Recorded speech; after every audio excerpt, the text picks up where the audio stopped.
Hi, I'm Plumb, and you can hear it all at hearitfirst.com.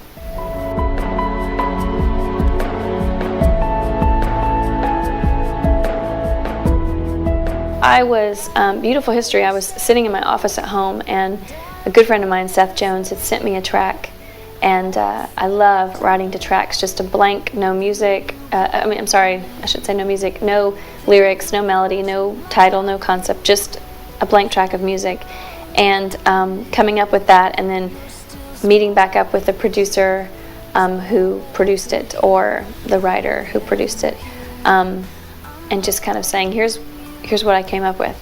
And so I was in my office, and I wasn't planning to songwrite at the time, and my office doors were just wide open, and my kids were running in and out. I have a 4-year-old, a 2-year-old, and a 1-year-old, and so they were just being loud, and my office has a really high ceiling, and so it was really echoey and loud. And I have to emphasize that because I mentioned that in the song.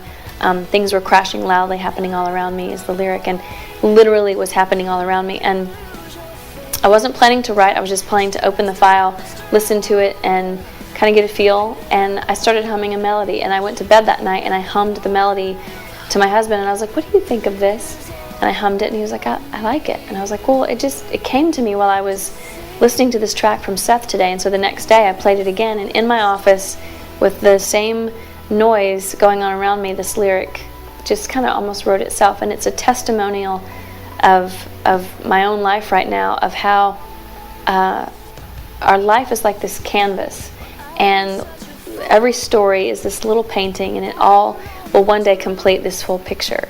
And I think we go through things sometimes that are terrible, to say the least, and we almost want to give up and think, you know what, I've gone the wrong direction and it's probably hopeless now. Like actually getting back on course and actually becoming who God died for me to be is just, it's probably a lost cause at this point.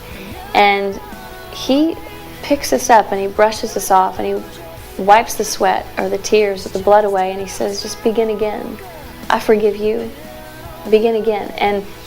And being able to have that hindsight that you look back and you see he was there all along, and he will be there, and he is here now, there's a tremendous amount of hope in knowing that the history that we're a part of in this story of our life, it's all beautiful. And you know, there's going to be shades of red and shades of purple and shades of black as night, and then shades of pink, and this beautiful canvas, this beautiful piece of art will be complete one day, and it wouldn't look that way if we didn't have those hardships. And so I was kind of low. I was kind of feeling sorry for myself of how I know what is true, and sometimes I just selfishly do whatever I want to do anyway.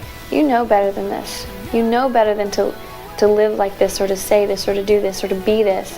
And I feel pretty low, and then I just want to give up. And then there's this little voice that says, I'm still here. I still love you, and I'd be completely fine with you just starting today fresh. Let's go. And he lets you. And so that is the whole song right there.